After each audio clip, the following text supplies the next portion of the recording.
bom dia a todos e todas. Meu bom dia a todos que estão acompanhando pelo YouTuber CMZL TV. Nós estamos fazendo a abertura da semana do Fórum Permanente de Debates, que neste ano tem o tema Direitos Humanos no Amazonas. Eu sou o professor Denis, eu coordeno esse projeto de extensão, que iniciou em 2010, né? Eu escrevi esse projeto em parceria com o Dr. Alvati, e desde 2017 ele é uma atividade ligada à extensão do campus Zona Leste, né? A Pró-Reitoria de Extensão e a Coordenação de Extensão. E por que os direitos humanos, né? Nós temos observado o quanto, né, essa temática ela tem sido deturpada, né, tratada como algo ruim, e eu creio que um momento como esse é importante para que a gente entenda que tratar de direitos humanos é tratar da dignidade humana, né? De todas e todas, de todos os povos, de todas as culturas, de todas as classes sociais, de todas as identidades. Então, às vezes, a gente tem uma politização, uma narrativa política que coloca os direitos humanos Vai apenas dar como 2 horas isso aqui na um mão. único campo, que é o campo do encarceramento, né? E há pouca informação sobre isso.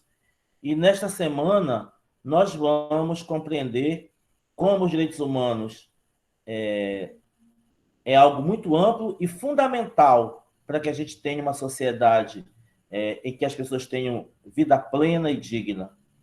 Então, hoje, ela será uma semana inteira, né, de atividades, todo dia de 9h30 às 11h30 da manhã. A certificação dos participantes será de 16 horas, né, o certificado.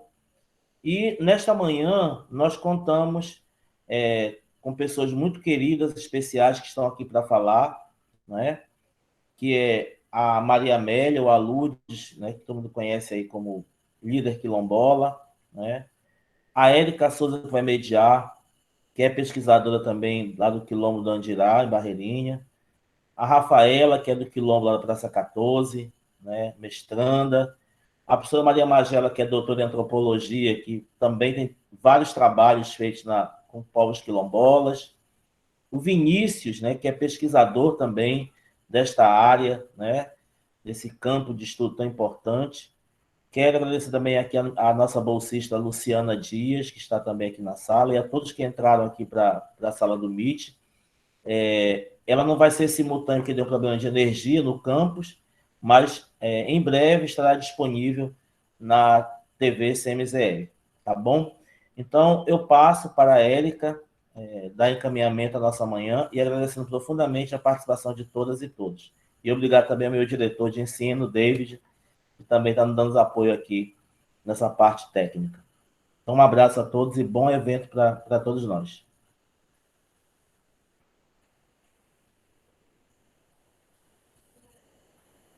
Microfone, Érica. Ao vivo é assim mesmo. Você gosta de som?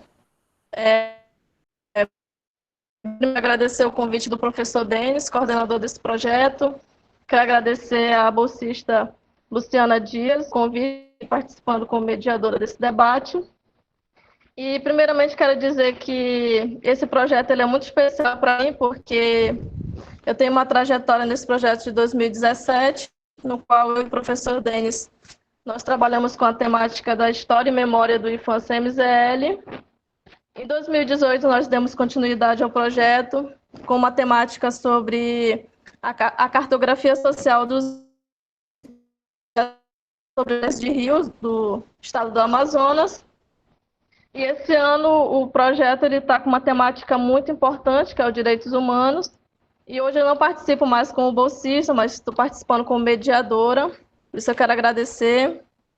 Também quero agradecer a participação da mesa, Vinícius, Maria Amélia, a Rafaela, a professora Maria Magela. E eu também sou pesquisadora do Quilombo de Santa do Matupiri, comunidade da nossa querida Lourdes. Eu trabalho com a temática Mandioca é Vida, eu faço um estudo etnobotânico da mandioca na comunidade de Santa Teresa do Matupiri. E então eu vou dar algumas coordenadas para os participantes. Iniciaremos nossa fala com a professora Maria Magela, que é doutora em antropologia, com o Vinícius Alves, que ele é mestrando em ciências humanas pela UEA, e com a Rafaela Fonseca, que é líder quilombola dos quilombos da Praça 14, que atualmente é mestrando em ensino tecnológico. E encerraremos com a fala da nossa amada Maria Amélia, que hoje é estudante no curso de agroecologia do IFAM e também líder quilombola dos quilombos do Rio Andirá. Então, terão uma fala de 15 a 20 minutos e iniciaremos com a professora e a antropóloga Maria Magela.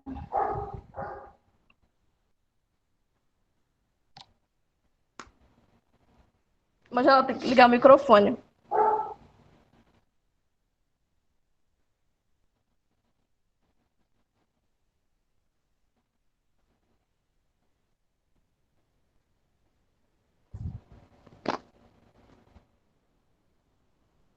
Magela tá com o microfone desligado ainda.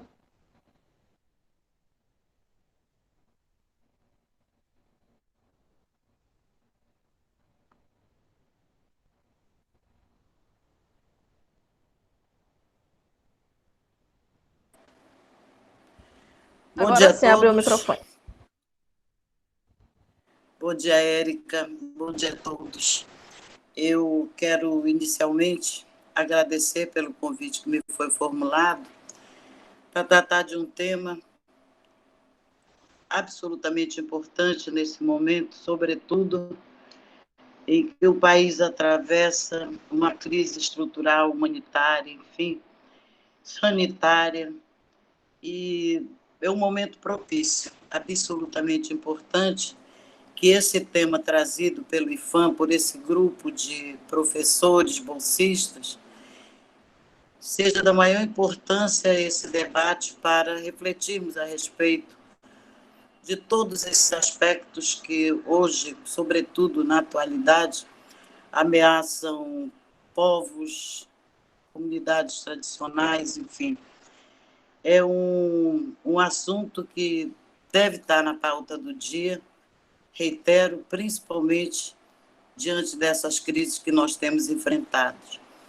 Daí eu agradeço muito pela presença aqui do professor Denis, pelo convite a mim formulado, pelas bolsistas. Agradeço a Érica, a Luciana Dias, que foi a pessoa que entrou em contato comigo, e, sobretudo, ao IFAM, por essa iniciativa. E falar sobre direitos humanos é trazer à baila a Constituição brasileira. Nós temos um arsenal de aportes jurídico-normativos que assegura exatamente esses direitos aos povos indígenas e comunidades tradicionais, e numa avaliação muito criteriosa, nós vamos perceber que pouco ou nada é levado em conta o que está prescrito na Constituição brasileira. Nós tivemos um período muito fértil, muito promissor de políticas que foram criadas, principalmente num período que vai de 2003 a 2016, e várias propostas foram encaminhadas, seja no sentido de garantir direitos étnicos, direitos territoriais a povos e comunidades tradicionais, e o que nós percebemos hoje é uma falência de tudo aquilo que foi prodigiosamente proposto e colocado em prática, objetivamente colocado em prática, a partir desses atos normativos que nós temos, por exemplo, a partir da Constituição, nós temos um artigo que assegura, garante e define direitos à população quilombola, ao coletivo quilombola. Eu me refiro ao artigo 68 do Ato das Disposições Constitucionais Transitórias, que garante exatamente às comunidades quilombolas que estejam ocupando suas terras, é reconhecida a propriedade definitiva, devendo o Estado emitir-lhe os títulos definitivos. E esse aporte constitucional ele é colocado em evidência, ou ele se materializa efetivamente através do Decreto 4.887, de 20 de novembro de 2003. Todas essas datas que nós vamos percorrendo, elas têm como marcador um expoente que está garantido através da Organização Internacional do Trabalho, que prega normas internacionais sobre povos indígenas e tribais. Toda essa proposta que é colocada a partir da OIT, ela foi, sim, oficializada através desse decreto, que entra em vigor, inclusive o decreto, a partir de um outro decreto importantíssimo que fixa realmente esses direitos, que é o decreto 5.051, de 19 de abril de 2004. É esse decreto que vai estabelecer exatamente o pacto, tanto com o que preceitua a Convenção 169, ou seja, da OIT, e depois os direitos garantidos e colocados, portanto, em prática através desses aportes jurídicos institucionais que nós vemos. Na condição de pesquisadora do Rio Andirá, dos quilombos do Rio Andirá, o que se percebe hoje é uma falta de fiscalização com relação a esses direitos. O que nós temos, na realidade, são coisas, tomando como referencial esses direitos, nós temos mesmo um desdireito a essa população. Eu não diria que a ausência do aporte, ele existe com uma forma concreta e real, mas inexiste uma fiscalização adequada, criteriosa, minuciosa, de órgãos responsáveis por isso, que dê conta da operacionalização desses atos constitucionais. Então, no Rio Andirá, por exemplo, se nós formos analisar o que está prescrito e o que está vivido, nós vamos perceber que ali há realmente um conflito existente, sobretudo porque a área do Rio Andirá, por ser próspera em recursos naturais, ela está muito sob a mira do capital que está consolidado através dos agronegócios. E ali estabelece o conflito quando nós percebemos que parte considerável do território está ocupada por esses agronegócios. Se nós formos analisar o quanto é próspera essa área, nós vamos verificar que há madeiras de qualidade, nós temos lagos com diferentes e uma espécie rica em peixes, nós temos absolutamente um solo rico, e toda essa riqueza ela é extraviada do Rio Andirá, sem nenhuma fiscalização adequada, enfim. Então, falar em direitos sociais hoje pressupõe a luta dos quilombos e fazer valer esses direitos quilombolas, toda a conquista que dali foi se verificando, há uma abstração dessas instituições, mas há também, por parte dos quilombolas, uma luta que marca o protagonismo deles e a conquista, portanto, desses direitos. Esses direitos, portanto, que, embora, coloco novamente, estejam patenteados constitucionalmente, eles só são verificados e tornados objetivamente práticos quando o movimento organizativo avança nas suas propostas a partir das pautas de reivindicação desses direitos. É a partir desse protagonismo que nós vamos fazer e verificar o quanto esses direitos hoje eles são respeitados, por um lado, reafirmo, pela bandeira do movimento e, por um outro lado, pelo conflito estabelecido, tanto com esses agentes internos, ou seja, me refiro aqui ao capital agrário, e me refiro também às instituições que, via de regras, historicamente, a gente percebe que falta esse compromisso, esse envolvimento para com que esses direitos étnicos e territoriais sejam garantidos.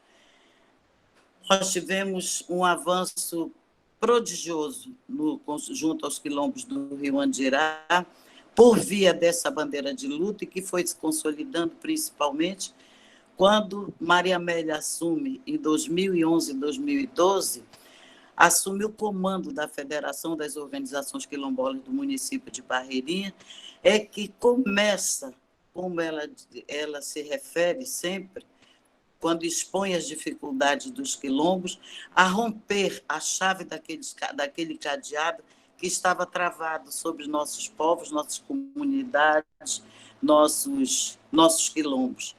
Então, a gente vai percebendo no trabalho que eu elaborei, que está recentemente publicado pela editora Valer, nós trazemos exatamente esse cadeado como uma metáfora para mostrar como que esse processo de conquista dos quilombos ele vai se dando, e ao longo do trabalho, quando o movimento avança, nós vamos percebendo que esta metáfora ela vai ficando tão viva, tendo em vista que os cadeados realmente eles vão se abrindo a partir, repito, do movimento organizativo, das conquistas adquiridas no seio dessa luta proposta pelo coletivo quilombola do Rio Andirá. Então, há uma transversalidade do cadeado que é muito forte na fala, essa metáfora ela é muito forte na fala dos quilombolas, sobretudo de Maria Amélia, quando ela coloca as dificuldades vividas ali e que ela diz que todas essas dificuldades elas se fazem porque eles não tinham a chave de abertura desses cadeados. E nós vamos percebendo, portanto, que, como ela mesma diz, que à medida em que esse cadeado vai abrindo, pelas frestas de abertura desse cadeado, o olhar de cada quilombola se modificou. E, mais uma vez, pelo avanço da luta, nós comprovamos que é preciso, absolutamente necessário, que a sociedade civil esteja organizada a partir dos seus movimentos representativos, porque nada se coloca ou se dá a preço de uma luz ou alguma coisa iluminada que ali tenha chegado. Isso é resultado, sim, de muita luta, de muito sacrifício, e que hoje se coloca como um grande desafio a realização ou a efetivação desse decreto 4.887. Com o passar aqui das nossas discussões, nós vamos colocar alguns depoimentos que são efetivados e concretamente colocados a partir da fala desses sujeitos, sobretudo do discurso que é colocado por Maria Amélia, quando ela se insere efetivamente no movimento a partir de 2012 até 2016. As lutas foram árduas, mas as conquistas também, elas se fizeram muito evidentes e se fazem. Nós percebemos que, pelo reconhecimento dos quilombos, cuja iniciativa foi tomada também pela Fundação Palmares, nós vamos percebendo que essa luta ela vai se concretizando, repito, sobretudo a partir e com o protagonismo dos quilombos do Rio Andirá. E com essa fala eu parabenizo também a Maria Amélia por toda uma vida vivida e uma iniciativa, um sacrifício, uma crença de que, por via do movimento organizativo, essas brechas, essas frestas deixadas pela abertura dos cadeados, elas sejam realmente um momento propício, sobretudo para a concretização do esforço maior ou do compromisso que se coloca como o maior desafio hoje, na atualidade, que é a titulação daquele território. Muito obrigada e me coloco aqui à disposição para qualquer outro questionamento. Muito obrigada, professora Magela, pela sua contribuição sobre a temática de direitos humanos e desafio quilombola no Amazonas. Quero dar minhas boas-vindas a quem chegou agora há pouco na nossa sala. Informo também que a gente teve problemas técnicos pela falta de energia no IFAM CMZL. Por conta disso, não estamos transmitindo no YouTube. Será transmitido depois. Vinícius, está tudo certo para iniciar a sua fala?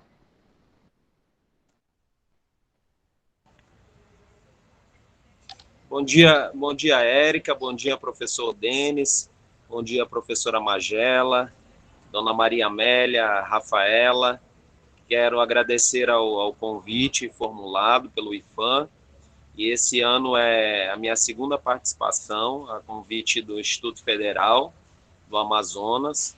No início do ano e abertura do ano letivo, nós tivemos uma fala ecumênica, vamos dizer assim, onde me convidaram, enquanto pesquisador da área das ciências da religião e acadêmico, junto com o padre Paulo, da Igreja Frei Paulo, da Igreja de São Sebastião, e o pai Alberto Jorge, para fazer um diálogo ecumênico, considerando os óbitos, inclusive o falecimento do reitor, do IFAM, falecimento de docentes e discentes do Instituto Federal do Amazonas.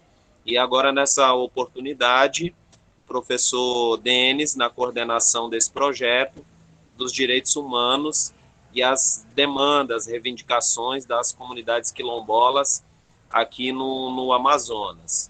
É muito bom ouvir a professora Maria Magela, uma amiga e companheira, pessoa com quem nós sempre aprendemos nessa discussão, né, sobretudo com relação ao rigor da pesquisa e com relação a aquilo que se produz do ponto de vista acadêmico e científico sobre as comunidades quilombolas aqui no Amazonas.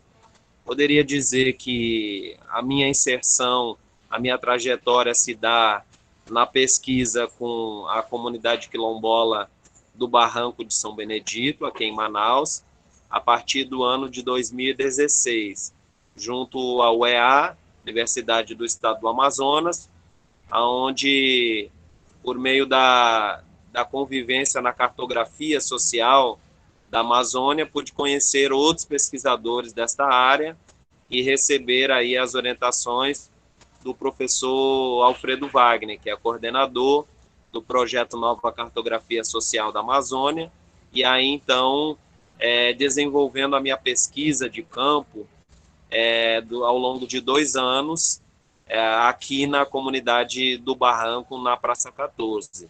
A partir do meu início da pesquisa de campo e a convivência, o conhecimento com as lideranças quilombolas aqui no Barranco de São Benedito, então meu contato diretamente com o Cássius, presidente da Associação Quilombola, a Monan, contato com a Jamile Souza, coordenadora da Festa de São Benedito, no Quilombo do Barranco, Rafaela Fonseca, né, crioula, integrante, membro fundadora das crioulas do Barranco de São Benedito, Keila Fonseca e outros agentes sociais. Eu pude conhecer as configurações e relações sociais construídas nessa comunidade centenária, que já está territorializada há mais de 130 anos aqui no perímetro urbano da cidade de Manaus, aqui na zona centro-sul. Então, conhecendo também outras lideranças quilombolas, como a dona Maria Amélia, que é uma articuladora do quilombo do Rio Andirá, ou dos quilombos do Rio Andirá, né, onde pude por 2 vezes estar lá na comunidade do Matupiri, acompanhando a professora Magela, e também 2 vezes no Lago do Serpa, no Quilombo Sagrado Coração de Jesus, no Lago do Serpa, em Itacoatiara. Então, professor Denis e demais que nos ouvem por meio dessa live, essa temática dos direitos humanos é um tema que nos é muito caro. Estamos observando nesse início de século, né, de século XXI, digamos assim, um desrespeito, né, à valorização da vida e o ser humano. Isso a gente pode incluir os imigrantes, os refugiados, os estrangeiros, as pessoas que têm enfrentado, vamos dizer assim, causas com relação humanitárias, né, problemas humanitários graves no mundo e retiradas de direito. Nesse cenário de pandemia, que nós estamos já há mais de um ano, né, vivenciando isso, a gente observa isso diretamente, mais próximo aqui da gente. Então, quando falamos nessas comunidades quilombolas, territorializadas aqui na Amazônia, sejam os quilombos rurais, sejam os quilombos urbanos, nós podemos observar qual tem sido, né, a postura ou as políticas de Estado com relação à especificidade desses territórios quilombolas ou desses grupos sociais diferenciados. Então, a professora Magela fez referência aos dispositivos legais concernentes a essas comunidades quilombolas, e a gente poderia citar também o decreto 4887 de 2003, em que houve um questionamento junto ao Supremo Tribunal Federal com relação à constitucionalidade deste decreto. E, por fim, depois de longos anos de disputas e de querelas que se dão no âmbito da esfera jurídica, reconheceram a constitucionalidade do decreto 4887. Exatamente quando as comunidades quilombolas, quando esses agentes sociais se autodefinem, né? Então, a autodefinição dos quilombolas, a autodesignação mediante essa consciência territorial, essa consciência étnica, e a partir disso, essas comunidades organizadas, por meio das suas associações, por meio dos seus movimentos de luta, começam a reivindicar e organizar nas suas diferentes territorialidades. Então, o que nós estamos observando aqui, de maneira geral, aqui no Amazonas? Uma lentidão do Estado brasileiro no reconhecimento e na titulação definitiva desses territórios. Nós podemos nos referir, por exemplo, ao Quilombo do Tambor, no município de Novairão, que foi uma comunidade reconhecida oficialmente pela Fundação Cultural Palmares desde 2006, mas a comunidade aguarda até hoje a titulação definitiva do seu território. Da mesma forma, o município de Barreirinha, né, os quilombos do Rio Andirá aguardam a titulação definitiva dos seus territórios. Assim, a comunidade Sagrado Coração de Jesus do Lago de Serpa. Então, são direitos constitucionais, né, que constam na positividade da norma, mas que de maneira concreta o Estado ainda não titulou esses territórios. E esses agentes sociais aguardam, né, com muita expectativa, porque sabemos, por exemplo, que as comunidades quilombolas rurais, né, enfrentam conflitos com relação à presença de hidrelétrica, com relação à presença de madeireira, com relação à presença de fazendeiros em cima das suas terras, em cima dos seus territórios, e até hoje essa titulação ela não aconteceu, né? Então o Estado brasileiro precisa ter esse olhar com relação à especificidade dessas comunidades. Ainda no início da primeira onda da pandemia, que ainda estamos vivenciando,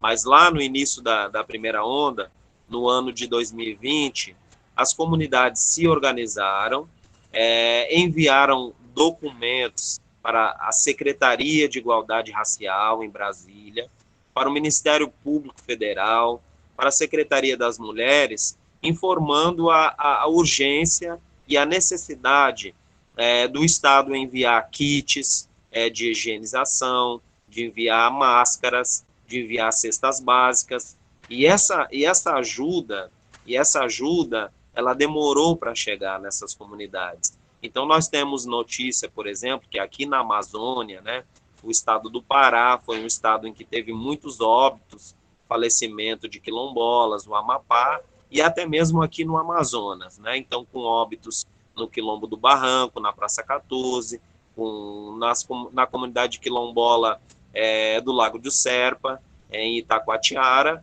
e às vezes nós percebemos assim uma demora do Estado em atender a urgência, né? Uma vez que havia decreto publicado por parte do Estado, as pessoas não podiam trabalhar nas suas atividades profissionais, as suas atividades de sustento das famílias, e aí acabou que as pessoas não podendo trabalhar, exercer sua atividade comercial, no seu comércio, lá no seu quiosque, nas suas bancas, eles não tinham renda, né, para poder se manter e sustentar as suas famílias. Então, a sociedade civil organizada aqui em Manaus, me refiro especificamente à comunidade do Barranco, houve uma sensibilidade, uma empatia por parte das pessoas que acabaram socorrendo a comunidade quilombola com suprimentos, com cestas básicas, com máscaras, quando não os próprios quilombolas se organizaram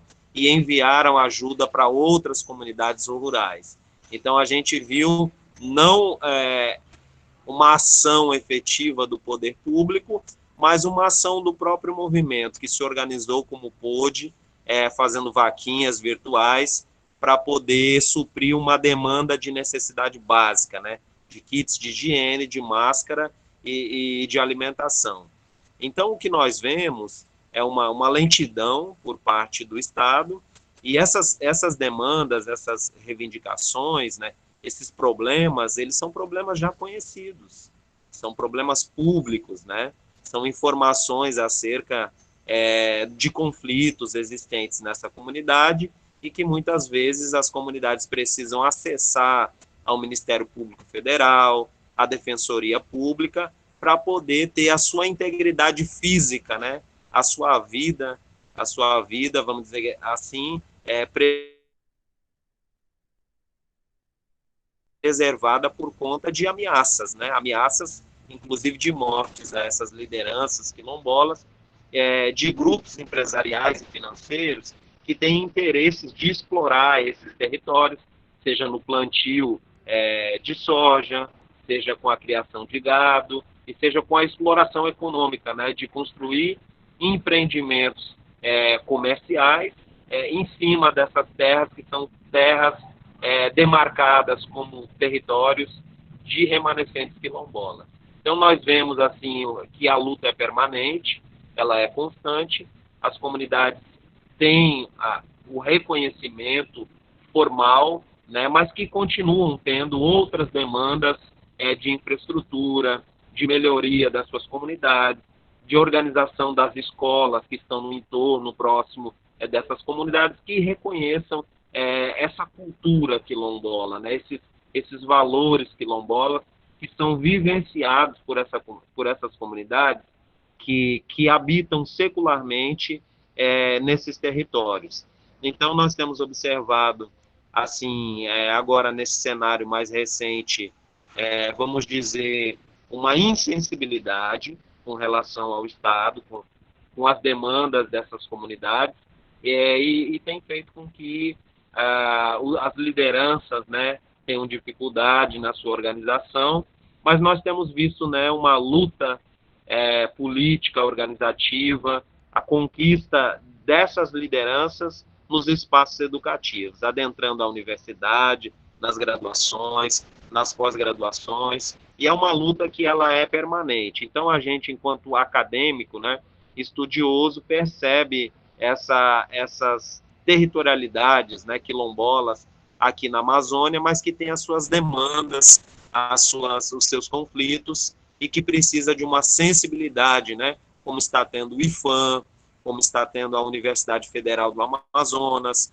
como estão tendo outras instituições de pesquisa aqui no Amazonas, com relação à formação e a ajuda, vamos dizer assim, do ponto de vista científico, acadêmico, epistemológico, mas também com relação a se esforçar para socorrer socialmente essas lideranças quilombolas nas suas comunidades, seja em Manaus ou seja no interior do estado do Amazonas. Nós aqui, eu estou falando aqui da Divisão de Desenvolvimento dos Profissionais do Magistério, já estou há 2 anos trabalhando na formação continuada, na perspectiva da equipe da diversidade, discutindo diversidade étnica, diversidade religiosa, e nós encaminhamos recentemente um projeto para o MEC em Brasília sobre educação escolar quilombola. Então, esperamos que a devolutiva desse documento do MEC, para que nós possamos, de maneira efetiva, conversar com os professores, quer dizer, possibilitar a formação acadêmica, educativa a esses professores, para que conheçam mais da realidade das comunidades quilombolas aqui no Amazonas e sejam sensíveis nessas discussões no espaço das salas de aula, das suas comunidades e das unidades de ensino, reconhecendo a presença desses quilombolas, desses negros, dessas pessoas que convivem já aqui no Amazonas, seja no perímetro urbano em Manaus, e seja nas comunidades rurais aqui do estado do Amazonas. Então, em palavras iniciais, eu poderia dizer isso e fico à disposição aí para poder colaborar com alguma dúvida ou pergunta que surgir nessa oportunidade. Muito grata, Vinícius, pelo compartilhamento de conhecimentos sobre os quilombos. Eu quero deixar um aviso, quem tiver seus questionamentos, pode deixar no chat, que no final a gente vai fazer um debate sobre as questões. Agora vamos para a fala da Rafaela Fonseca. Bom dia, tudo bom? Obrigada, tá, professor Denis, pelo convite, encaminhado a mim, né, que foi feito também pela Luciana. E aí é um prazer estar aqui com a Érica, com a professora Magela, com o Vinícius, né, com a dona Maria Amélia, nossa referência no quilombo lá de Barreirinha. Também foi meu sujeito, um dos sujeitos de pesquisas, né, ela e as crioulas aqui do quilombo. Eu sou Rafaela Fonseca da Silva, sou quilombola, sou da 5ª geração aqui do quilombo do Barranco de São Benedito. Sou membro fundadora da Associação das Crioulas do quilombo de São Benedito, que faz parte da 5ª geração, e a gente já está quase na 10ª geração aqui do quilombo. Então, eu quero pedir permissão aos mais velhos, né, aos mais novos. Quero agradecer ao convite e as pessoas que estão entrando aqui, que sejam todos e todas bem-vindos. O Quilombo do Barranco de São Benedito é situado aqui na Praça 14 de Janeiro. E, bem como o Vinícius vem falando e falou, e ponderou na fala, falando que quase ninguém, assim, que a gente conversa, às vezes pergunta onde é que fica o Quilombo de São Benedito, não sabe nem que existe um quilombo urbano, né, certificado em 2014 pela Fundação Cultural Palmares, e que está situado bem ao meio, assim, no centro da Praça 14, em meio a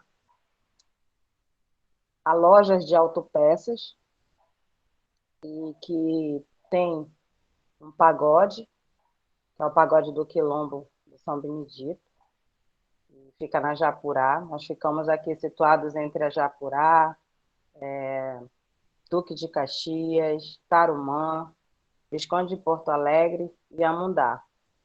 Se vocês imaginarem, né, aí para saber onde eu estou situada.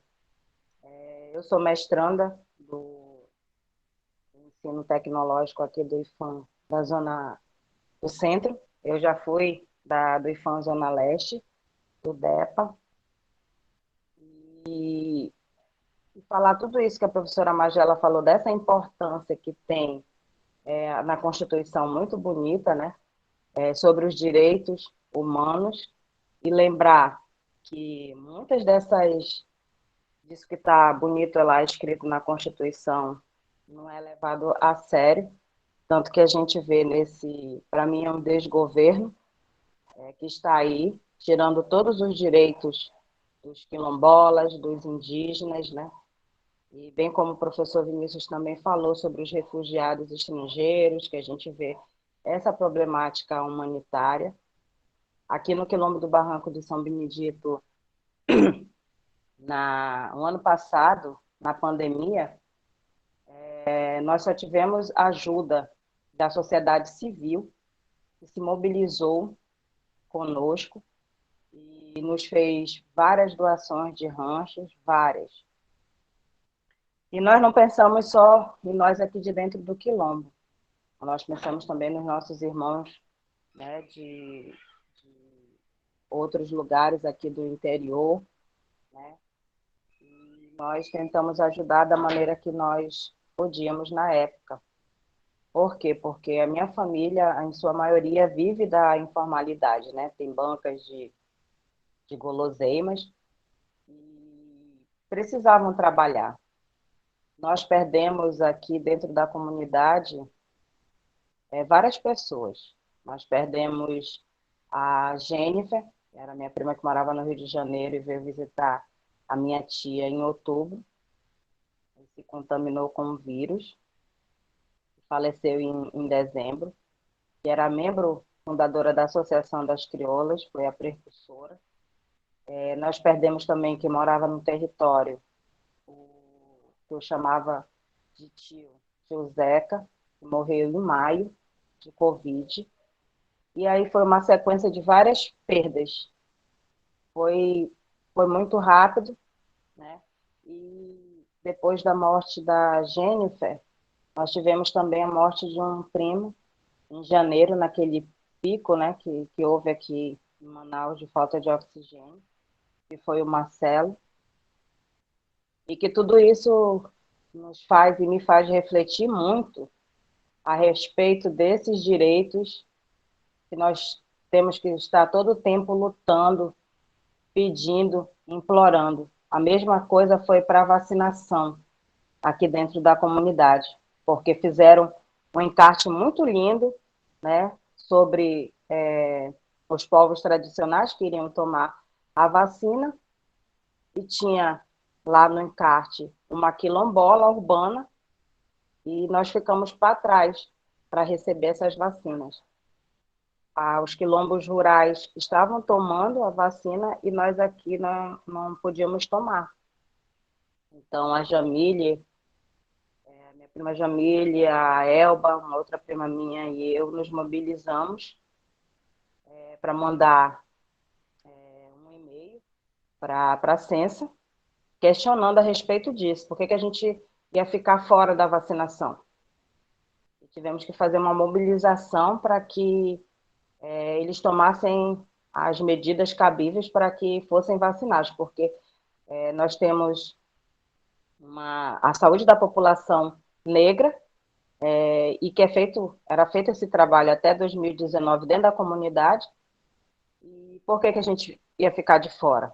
É a mesma coisa que vacinar só os índios aldeados e não vacinar os índios que estão aqui no território urbano. Por que é essa diferença toda? O índio não pode sair de lá da aldeia para vir estudar, para vir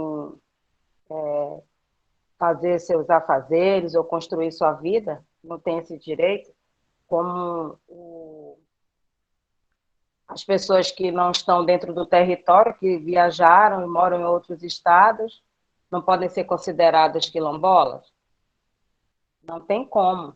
Você pode mudar até para outro país, mas suas raízes continuam naquele território. Então, nós tínhamos e temos o direito de tomar vacina, então foi feita essa mobilização e, graças a Deus, nós conseguimos vacinar as pessoas aqui da comunidade, os quilombolas.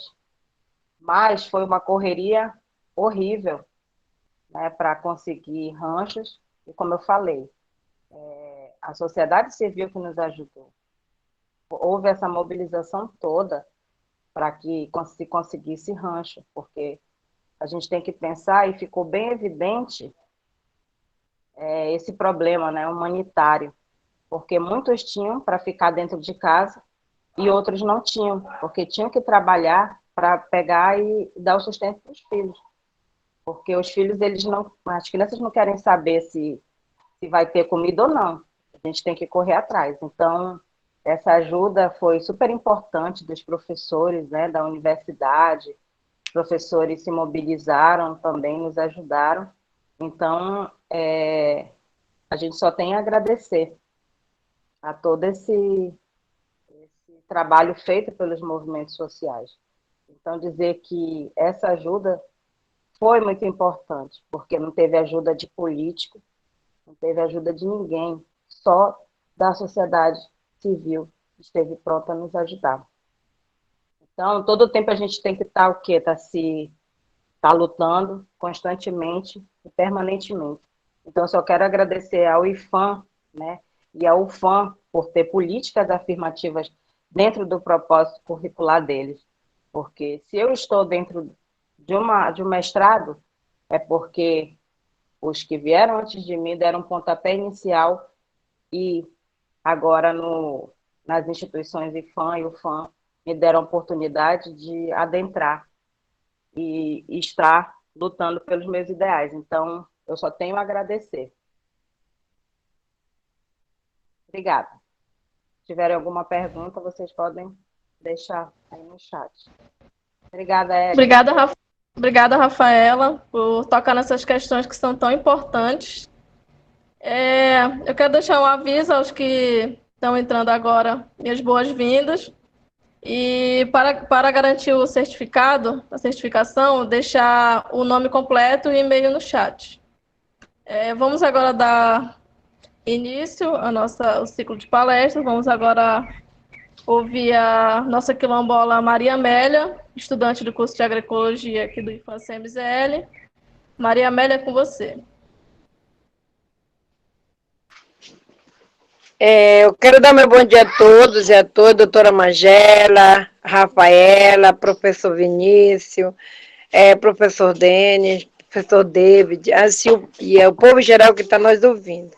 Olha, eu quero agradecer em primeiro lugar a Deus e vocês que já conheceram as nossas comunidades quilombolas do Rio Andirá, município de Barreirinha, e dizer que a luta não é fácil. Como falou a professora Magela, sobre a dificuldade do que existe dentro das nossas comunidades quilombolas do Rio Andirá. Foi cansado o que organizamos dentro das comunidades quilombolas. Ela está de testemunha, o professor Denis está de testemunha, o professor Vinícius, que foi cansado, muito cansado esses dias que nós andamos nas comunidades, preparando o que nós tínhamos de preparar para deixar hoje dentro das comunidades quilombolas, que hoje existe dentro das comunidades quilombolas. Não foi fácil. E eu fico triste, assim, pela uma parte, eu fico assim imaginando que o trabalho que nós tivemos, o trabalho que eu teve junto com eles, muitos trabalhos, eles estão sendo deixados de lado. Principalmente a educação quilombolas. Mês de maio, eu teve lá em Barreira, lá no município, lá na comunidade. Ontem de eu conversei com o professor João Siqueira, que foi o nosso antropólogo, perguntando para ele se eu poderia fazer uma reunião para cobrar o que o professor Alfredo Wagner, em 2014, nós pediu que fosse feito dentro das comunidades quilombolas. Ele disse que sim. Aí não foi nas outras comunidades, eu fui no polo da comunidade, que é a Santa Teresa do Matupiri, onde eu reuni com o professor Charlon, que hoje ele é o coordenador da escola, e perguntei a ele como é que estava a educação quilombolas do Rio Andirá, entre todas as comunidades. Se estavam tirando um dia da semana para falar na história do quilombo. Não, não estamos. A gente não sabe disso. Por que não sabe? Como que as outras pessoas sabem do que está dentro daquele livro? Trilhas percorridas por uma militante quilombola, vida, luta e resistência. Gente, quero dizer para vocês que muitas pessoas não acreditam no que está naquele livro. Porque eu tenho apenas 61 anos, eu sou pessoa nova, eu não sei da história. Não é minha memória que está naquele livro. Está a memória do meu avô, está a memória do meu pai, está a memória da minha tia Ludia, está a memória da Nécia, está a memória da Teresita. É a memória deles que ele vive naquele livro. Então, mas as pessoas que não são do meu município, não são da minha... Todos eles sabem, e se já estudaram esse livro, estão estudando, estão se formando pela luta do quilombo, por esse livro. Então, eu agradeço as pessoas que valorizaram esse livro, estão valorizando até hoje. Agradeço de coração mesmo, pelo empenho, pela a força, pela coragem que Magela Andrade teve de escrever dia e noite aquele livro, junto com a menina a quilombola lá do Pará, que é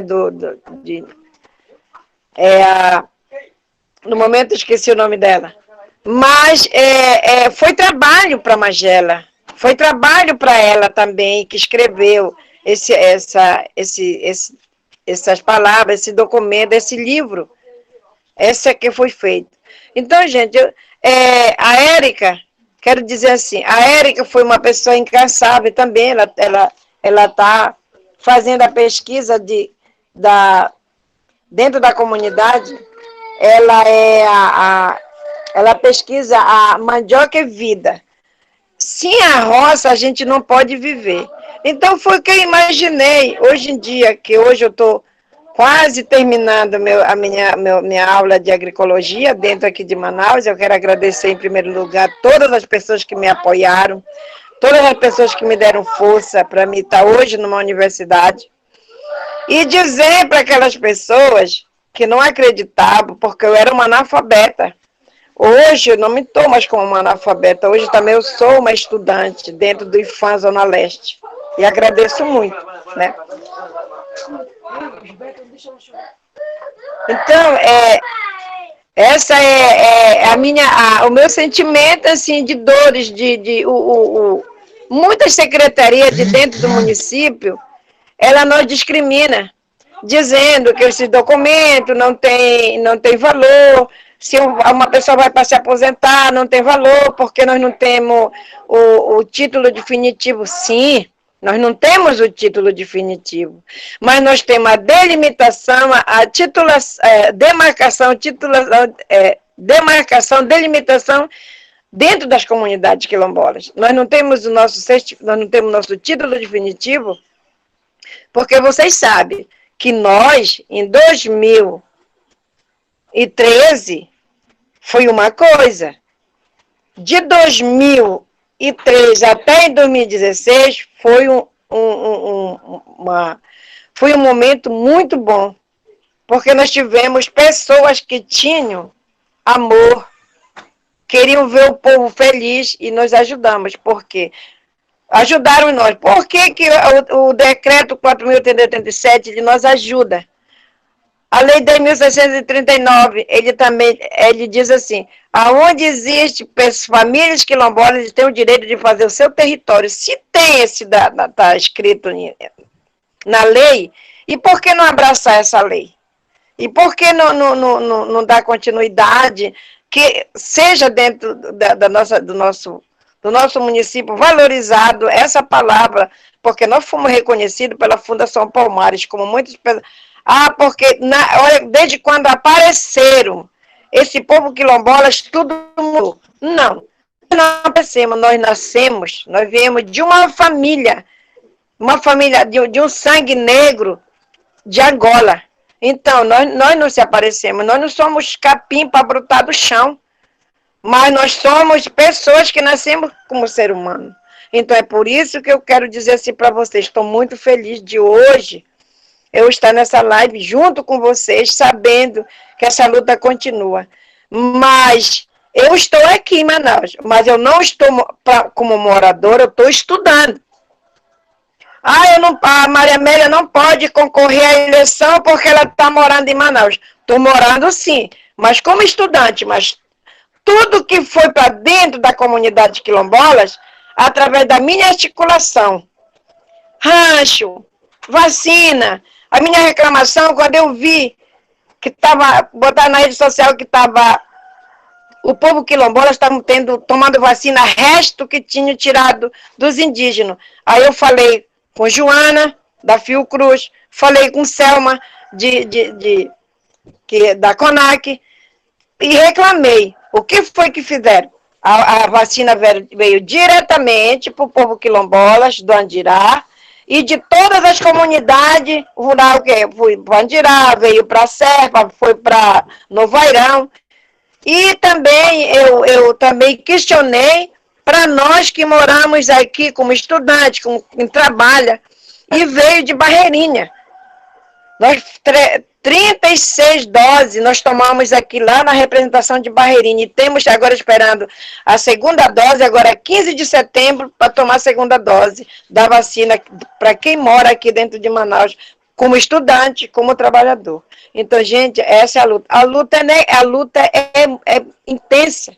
É uma luta, você tem que ter coragem de lutar, você tem coragem de falar, porque a ameaça de morte está no teu pé, tu tá com um revólver na tua fonte, tu dizer, tu fala, eu morro, eu posso até morrer, mas eu quero morrer feliz lutando pelo povo que ali vive dentro daquelas comunidades, que não tem coragem de se desalogar, de dizer, olha, tira o teu pé do cima do meu, porque eu não aguento mais o teu peso. Ele fica aguentando aquele peso no ombro, então fica seguro com aquele peso em cima do pé dele, mas não grita, eu sou diferente. Eu grito. Eu preciso de socorro, eu tô aqui apertada, eu preciso de socorro. Então, só é dessa maneira que nós queremos, pessoas quilombolas, muitas pessoas querem se manifestar como presidente, pensando que vou ser presidente, eu vou viver, vou andar para cima e para baixo. Não, você vai trabalhar, você vai ter que mostrar trabalho. O povo quer trabalho, o povo não merece fazer escada para as pessoas subirem na costa deles, o povo quer resultado. Eles querem palavras, eles querem trabalho, como eu estou saindo daqui quando eu for de Manaus, para trabalhar com o povo, com plantio. Porque a minha educação que eu estou aprendendo é para fazer com que a mesa do quilombolas viva farto de alimentação, do feijão, do milho, do arroz, da macaxeira, do cará, de tudo que precisa dentro de uma comunidade quilombola para sobreviver e para comer, para se alimentar. Então, isso, eu quero agradecer a Deus e a dona Érica, que é uma pessoa que colocou isso junto com o professor Dênio, o projeto do professor Dênio, professora Magela, Rafaela, todo o pessoal, a professora Marinês, que ela está em nossa escuta, né, também, quero dar o meu abraço a ela, e o professor David também, que está nos assistindo, que é a nossa peça principal também do IFAM, Zona Leste. Eu quero dizer meu muito obrigado a todos e fico muito feliz.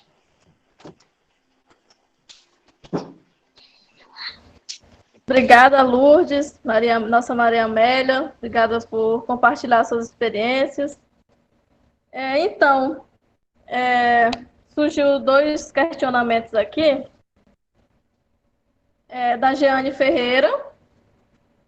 Ela tá perguntando o seguinte: por que há tanto descaso pelos governos a respeito de ajudar as comunidades quilombolas e indígenas?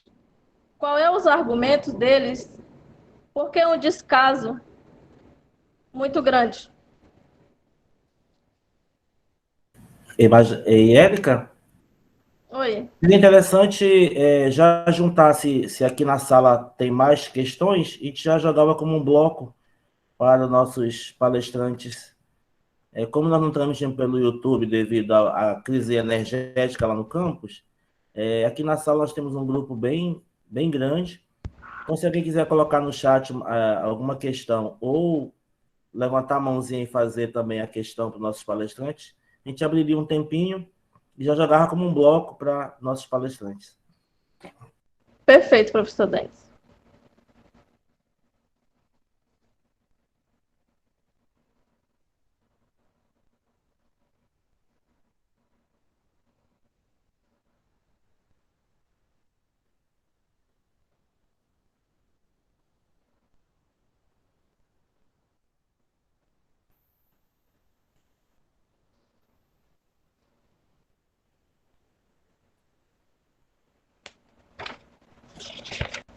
O senhor Marinês levantou a mão, Érica.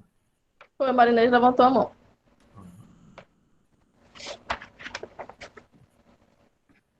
Olá, gente, bom dia. E desculpe eu não ter podido acompanhar tanto a fala de vocês, talvez o que eu vá perguntar tenha sido contemplado na fala, por exemplo, do Vinícius, é que a conexão aqui está bem complicada em Parintins. Mas eu estou muito feliz de estar participando desse evento, parabéns aos que tiveram essa iniciativa de fazer essa, digamos, essa mesa, e traz, assim, esses pontos, assim, muito importantes, né, das comunidades quilombolas, dos povos quilombolas, tanto urbano como, digamos, do campo, né, rural. Rever a Maria Amélia é sempre um prazer, a Magela, que são pessoas que nos inspiram, né, mulheres assim com quem eu tenho aprendido muito, e todos os pesquisadores, na verdade, em todas as vertentes, né, das questões quilombolas. Realmente nós temos um leque amplo de lutas, nós temos uma vertente muito grande aí de mergulhos, e nós precisamos realmente de mais pessoas, né? Precisamos de pessoas que realmente se interessem, gostam e militem, né, por essas diferentes causas quilombolas. A minha pergunta vai mais para o Vinícius, né, que trabalhou um pouco essa questão da educação, mas como eu falei, eu não ouvi toda a fala dele. Eu gostaria de saber, em Barreirinha tem, dentro da Secretaria de Educação, um núcleo voltado para a educação escolar quilombola.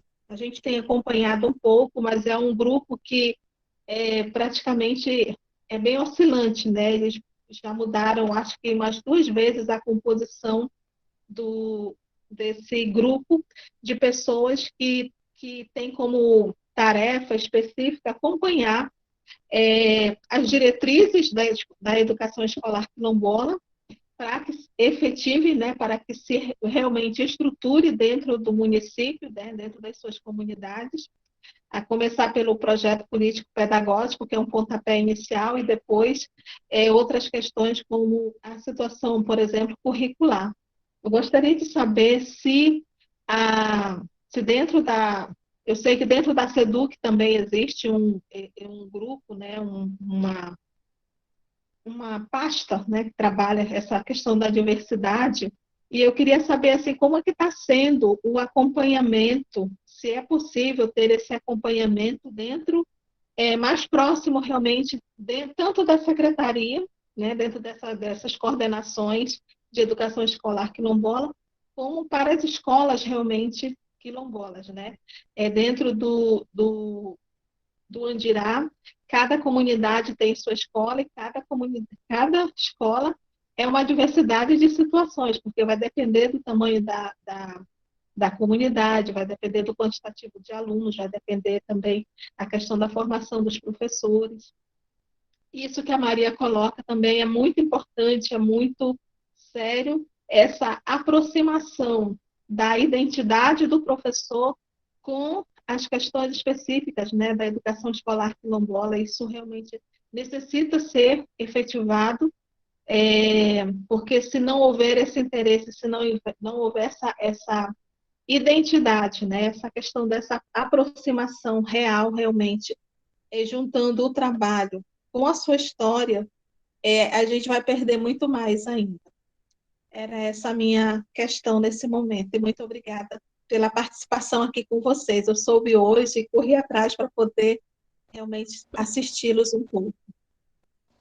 Obrigada pela participação, professora Marinês. É um prazer revê-la. A última vez que nós nos vimos foi no Quilombo, lá na comunidade Santa Teresa do Matupiry. É sempre um prazer contar com suas contribuições. Obrigada. Então, teve dois questionamentos no chat, aí eu já vou ler, aí você já junto com a questão da professora Marinês, tá bom? A Giane Ferreira, ela pergunta o seguinte: por que há tanto descaso pelos governos a respeito de ajudar as comunidades quilombolas e indígenas? Qual é o argumento deles? Porque é um descaso muito grande.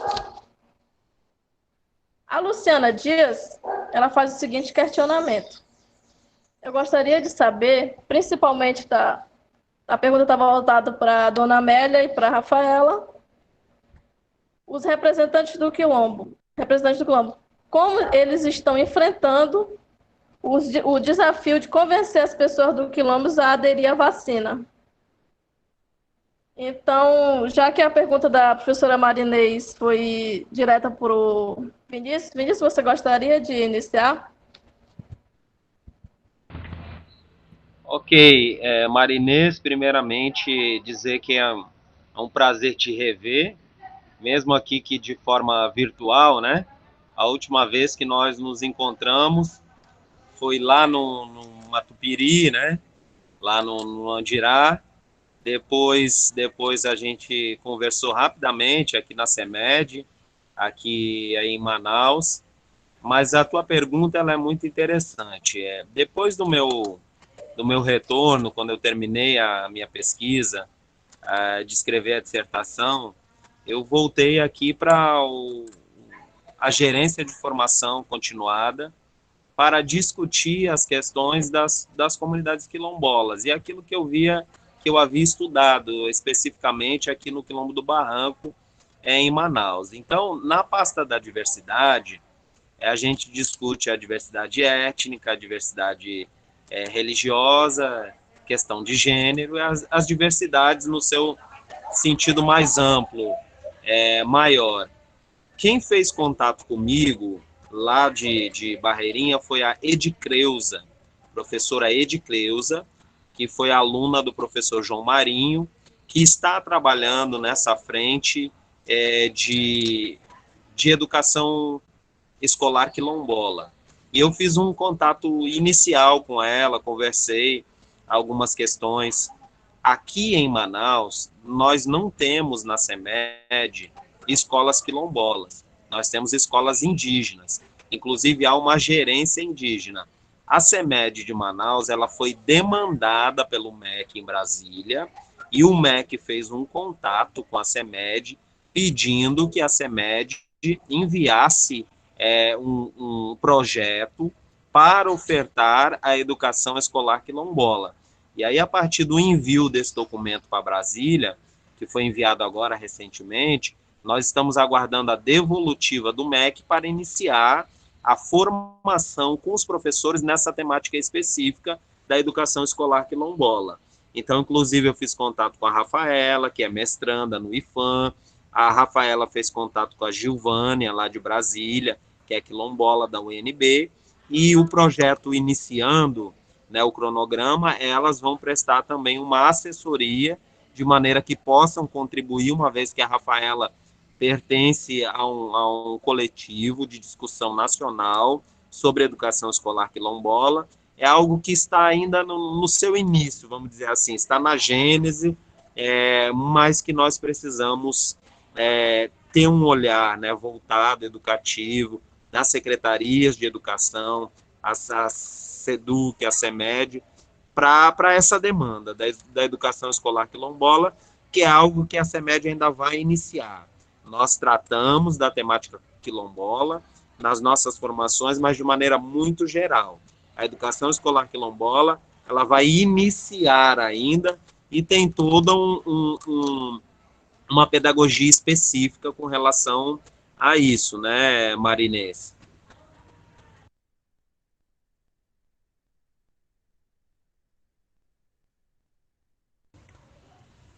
Ok? Não sei se eu respondi para você, Marinês. Obrigada, Vinícius. Professora Magela, Rafaela, Maria Amélia. Oi.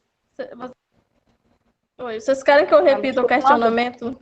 Eu escutei, eu só queria fazer mais uma ressalva aí nessa fala do Vinícius para a professora Marinês. Tudo bom, professora Marinês? Não lhe conheço, mas agora virtualmente estou lhe conhecendo. Há uma diferença, né? A professora Marinês tocou também nesse assunto, de que é preciso também dar uma olhada no currículo. Então, lá está muito bonitinho educação quilombola.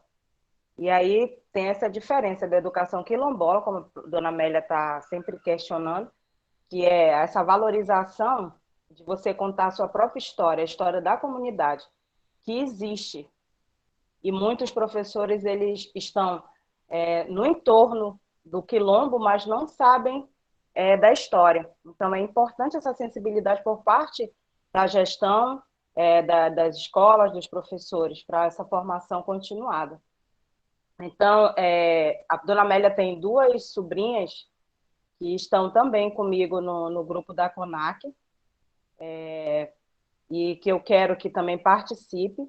Elas estão também nessa educação que está tendo da CONAC, que é essa educação antirracista. Acredito muito que deva ser feito todo o tempo, a partir das séries iniciais, essa educação antirracista, que é o que a gente já trabalha aqui dentro da comunidade como Associação das Crioulas, contando a própria história, que comece lá na base, para que dona Amélia, e que é bonito de se falar, que as meninas também falaram, suas sobrinhas, que é contado no seu livro, né, que a professora Magela colocou tão bem, né, a sua fala, todo esse trabalho que é feito para que as crianças tenham orgulho dessa identidade quilombola. Então, que muitos não sabem, porque tem professores que não sabem nem da história do local que ela está trabalhando. Então, essa sensibilidade é preciso ser feita com esses professores, e que esses currículos eles tenham esse novo olhar para essa educação escolar quilombola. A respeito do que te perguntaram sobre essa dificuldade das pessoas aqui do Quilombo se vacinarem, houve um certo receio.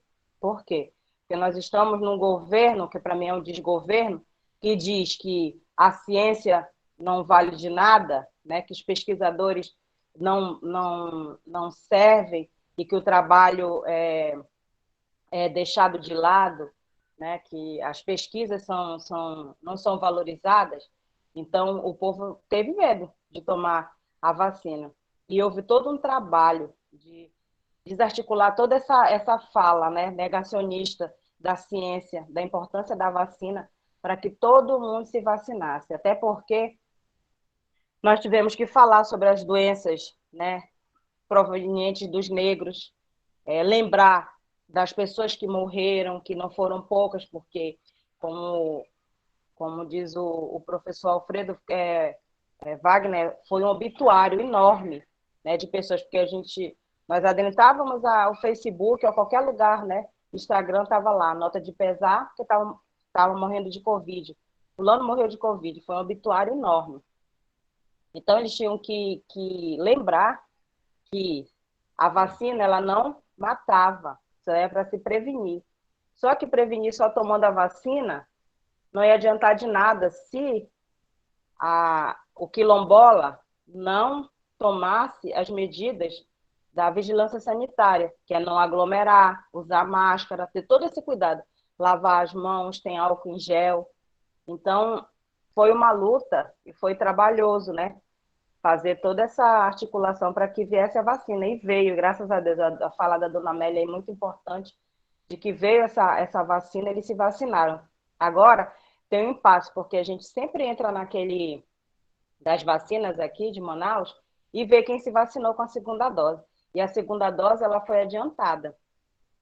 E aí teve muitas pessoas aqui do Quilombo que a gente teve que ir no privado de cada um, ou então de porta em porta, avisar que eles tinham que tomar a segunda dose. E aí a gente fica lembrando porque quando tomaram a primeira dose, muitos jovens tiveram reações. O meu filho, que tem 19 anos, ele teve, acho que todas as reações possíveis ele teve da AstraZeneca, né? Que aqui foi a AstraZeneca. E ele passou muito mal. Eu liguei para minha prima, que trabalha também com vacina, aplicando e tal, e ela falou: Rafaela, normal, a vacina é assim mesmo, e amanhã ele vai estar melhor, isso é reação e tal. E graças a Deus, na segunda dose, ele não teve reação nenhuma. Ele tomou na boa, não sentiu nada. Mas as pessoas ficaram com medo de tomar a segunda dose, com medo de ter essa reação que teve da primeira. E a gente teve que estar fazendo todo o tempo esse trabalho, falando que era assim mesmo e que tivesse, a priori, tomado a segunda dose, que tem que tomar a segunda dose. Então, a gente saiu falando, eu, Keila, Jamile, a Biane, minha prima, as outras da associação, para que todo mundo tomasse. E aí agora está sendo vacinado lá no posto Vicente Palotti, e bem perto de casa, que não dá para dizer, não dá para eu ir. Né? A gente tem que ficar no pé para que eles tomem a vacina. Mas assim, esse desgoverno negacionista fez esse trabalho aí e botou muito na cabeça das pessoas que não se tomasse a vacina, que não era importante e tal, e eles ficaram desse jeito, mas a gente está trabalhando feito formiguinha, porque o trabalho é constante, é contínuo, e a gente tem que trabalhar assim, desse jeito, lembrando que eles têm que tomar a segunda dose. Ainda tem que tomar também aquela da H1N1, né, que é anual. Ainda tem isso, depois de 15 dias ainda tem que tomar. E a gente está todo tempo fazendo esse trabalho aqui dentro. Obrigada, Rafaela. Muito importante falar da importância da vacina. Vacina, sim.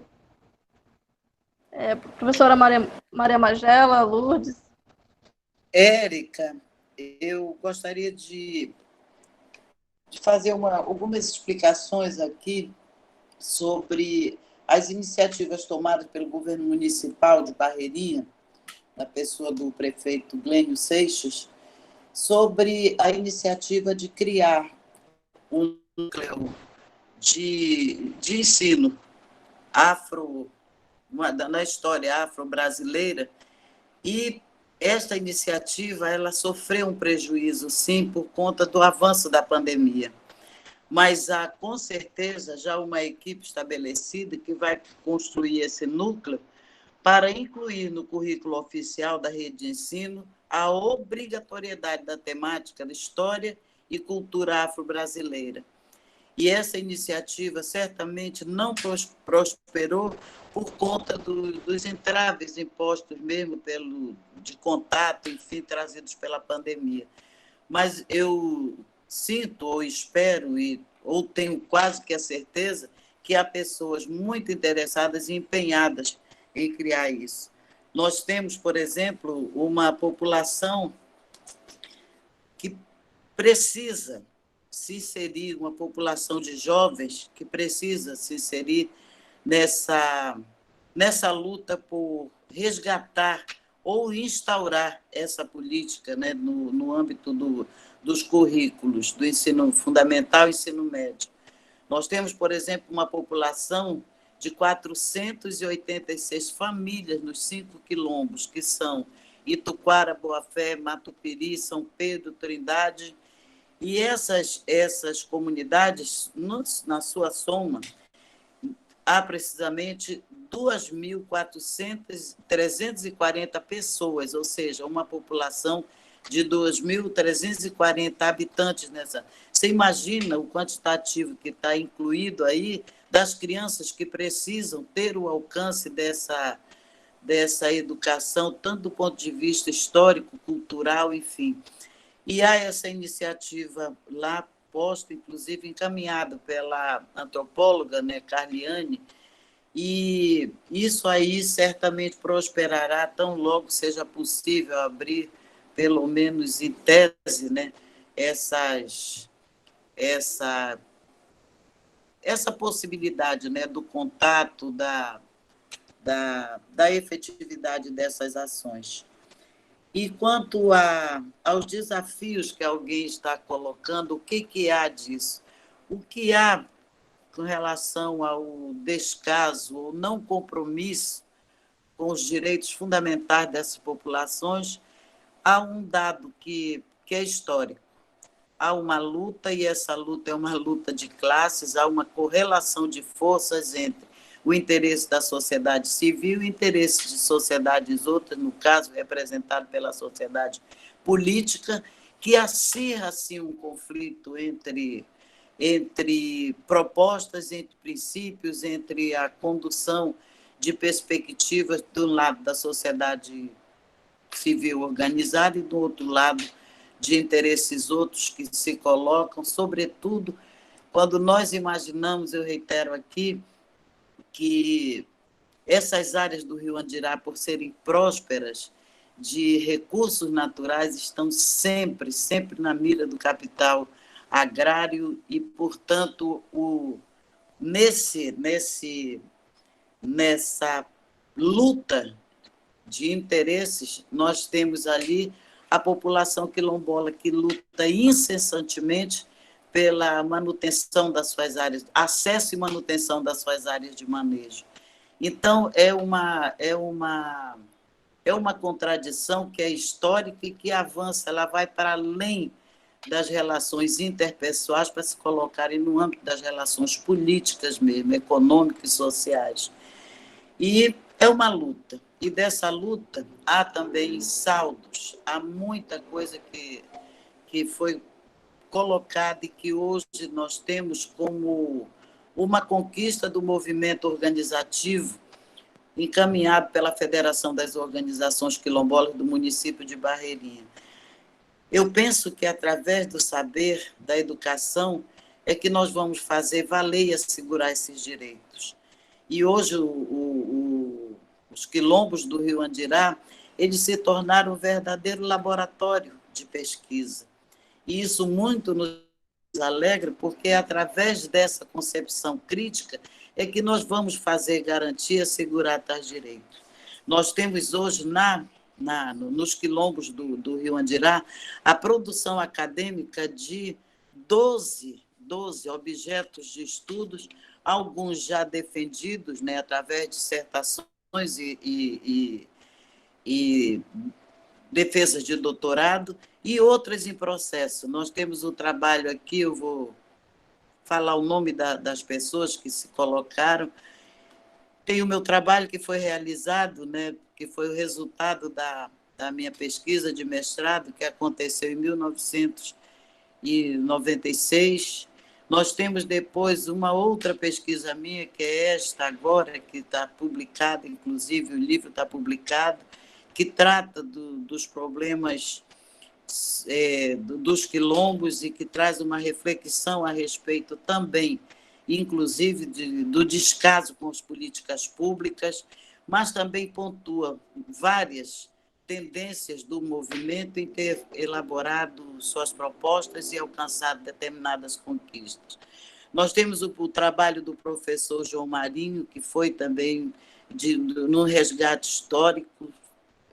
Nós temos da Joana Maria Borges de Freitas Silva, que era uma dissertação de mestrado, da Izzy Paiva Alves, nós temos da Laura Landau, temos uma produção também a caminho, já em processo, que é da professora Marinês França, que agora esteve dando ar da sua graça, minha amiga querida, um beijo para você.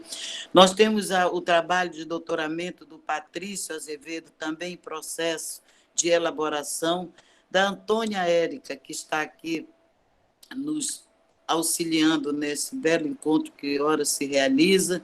Nós temos do Jorge Ítalo também um trabalho em processo, e temos também um que entrou agora, recentemente, que é o trabalho da Carla Silviane Costa. Ela é mestranda orientada do professor Alfredo Wagner. E em processo também, para fechar esse arcabouço, né, de discussões acadêmicas, é o processo também que está sendo discutido no TCC de Maria Amélia, em processo também de elaboração, como do curso de agroecologia do IFAM. Então, para os quilombos que passaram, eu diria assim, que até ignorados centenariamente, isso para nós para eles se faz como uma grande conquista hoje colocada dentro dos quilombos. E penso que essas conquistas elas resultaram exatamente do protagonismo do movimento organizativo que tenta a todo custo realizar suas pautas de reivindicação junto aos órgãos federais, estaduais e municipais ou junto aos movimentos populares. E temos também um grande, que eu diria, evento, que foi a realização do RTID, que trata da demarcação, delimitação e posterior titulação do território. Esse trabalho foi um trabalho árduo, encaminhado, e que teve à frente a nossa amiga Maria Amélia, quando, naquele momento, era presidente da Federação Quilombola, dali do Rio Andirá, e os encaminhamentos que foram dados por ela junto à cartografia, com a realização da oficina de mapas e do curso sobre a Convenção 69. Através dessa oficina, nós podemos ter uma equipe abalizada de quilombolas que demarcou o território, e é a partir da demarcação proposta pelos pontos batidos por essa equipe é que hoje se reivindica esse limite do território que vai desde a Pagoa até a Cabeceira das Formigas. Envolve alguns hectares de terra que, com certeza, em breve esperamos, né, que isso esteja consolidado através da titulação. Esse trabalho do RTID, que é o trabalho de campo feito pelo INCRA, em parceria com os quilombos, ele está completo de todas as suas fases que são previstas pela Constituição e executadas pelo INCRA, juntamente com essa população quilombola. Quando, do encerramento, o INCRA apresenta o relatório agroambiental e o relatório antropológico. Esse aí é o coroamento, é o fechamento desse relatório, que desde 2016 está completo e entregue em mãos da presidência da superintendência do INCRA, e que até o presente momento não se teve uma resposta a respeito do porquê esse processo dorme hoje entre tantos e tantos outros processos arquivados no interior do INCRA. Então, são conquistas e desafios, entraves, avanços e conquistas, sim, colocadas pelo movimento. E as dificuldades estão aí. São interesses antagônicos, interesses que se chocam, que se conflituam por se tratar de interesses coletivos e interesses particulares. É nessa particularidade dos interesses particulares em detrimento do coletivo é que surge o conflito e a falta, certamente, da realização de direitos humanos, direitos sociais, que estejam ao alcance dessas comunidades.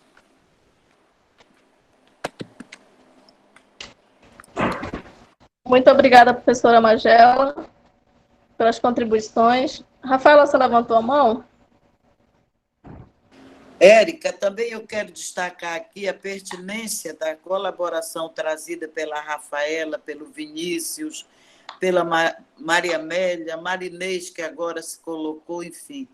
A gente aprende muito com a Rafaela, ouvindo as experiências que ela tem também se comprometido junto ao Quilombo Urbano, do Vinícius, que tem sido uma pessoa incansável em tentar decifrar alguns entraves, ou então decifrar algumas coisas que se escondem atrás desses objetos e trazer à baila discussões e, portanto, uma colaboração inestimável que a gente percebe. E eu quero agradecer demais também por tudo que eu tenho aprendido com a Rafaela, com o Vinícius, com Maria Amélia, com o Denis, enfim, com a Érica, que nesse momento também está na luta pela defesa dessa tese.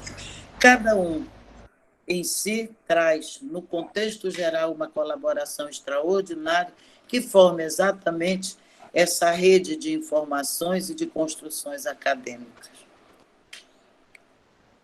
É sempre bom escutar a professora Magela, né?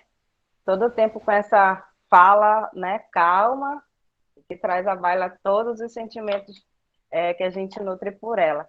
Eu queria lembrar que eu tenho um trabalho que a professora Magela esteve na minha banca, que é do DEPA, do IFAM.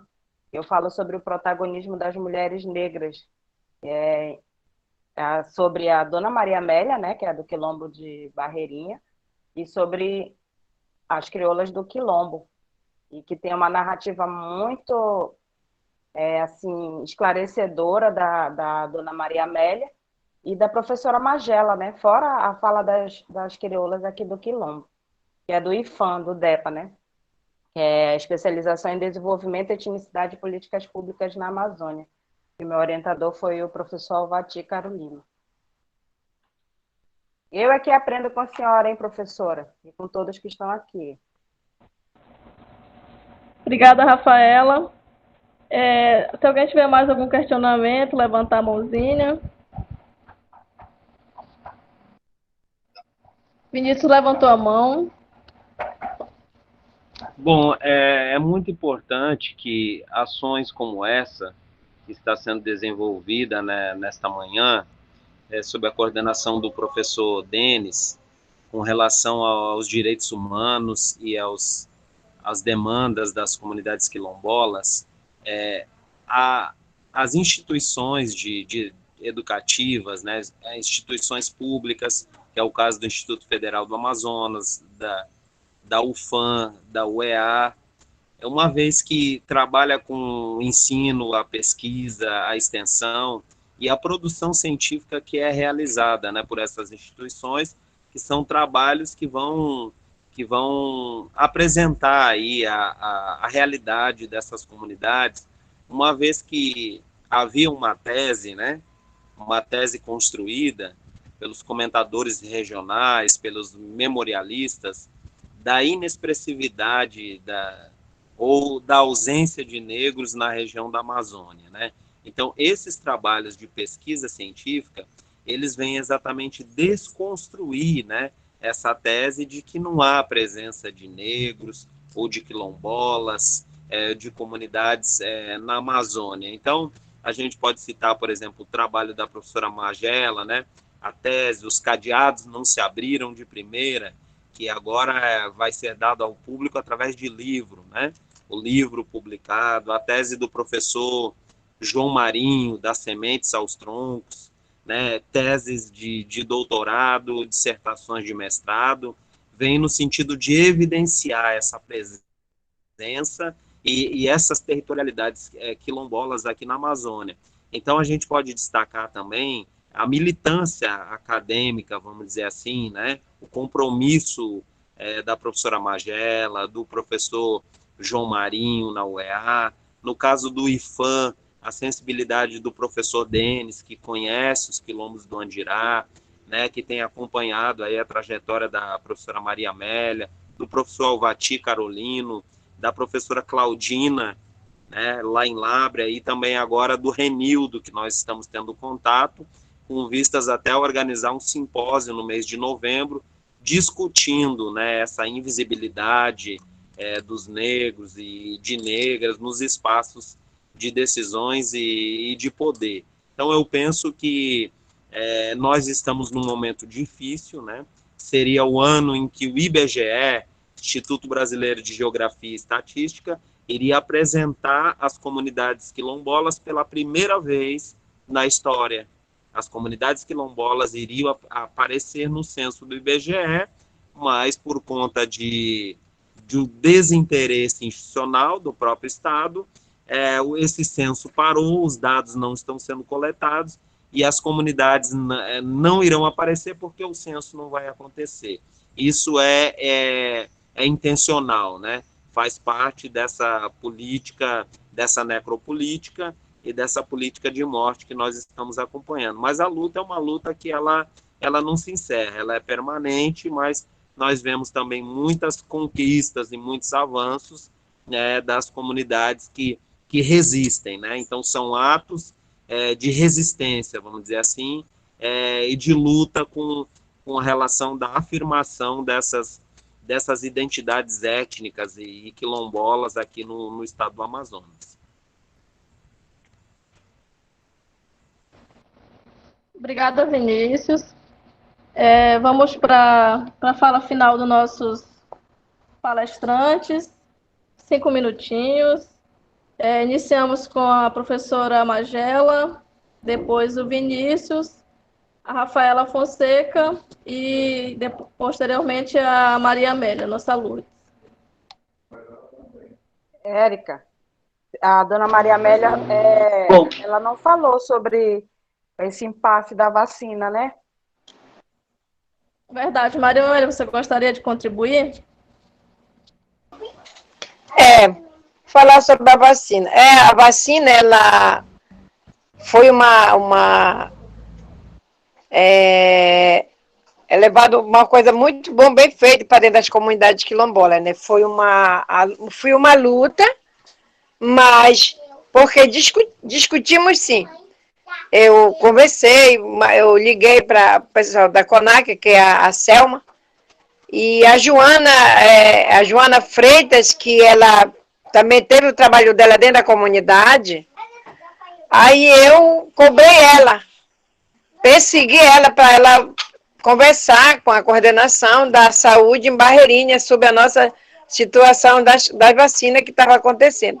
Aí sim, ela falou com a enfermeira Camila, aí organizaram também junto tudo a Secretaria da Saúde, né? E chegou em bom tempo dentro das comunidades quilombolas, do Andirá, e graças a Deus que todo mundo já foram imunizados, todo mundo. E somente nós que estamos aqui em Manaus, que ainda não tomamos a última dose, mas com a esperança que nós vamos tomar, né?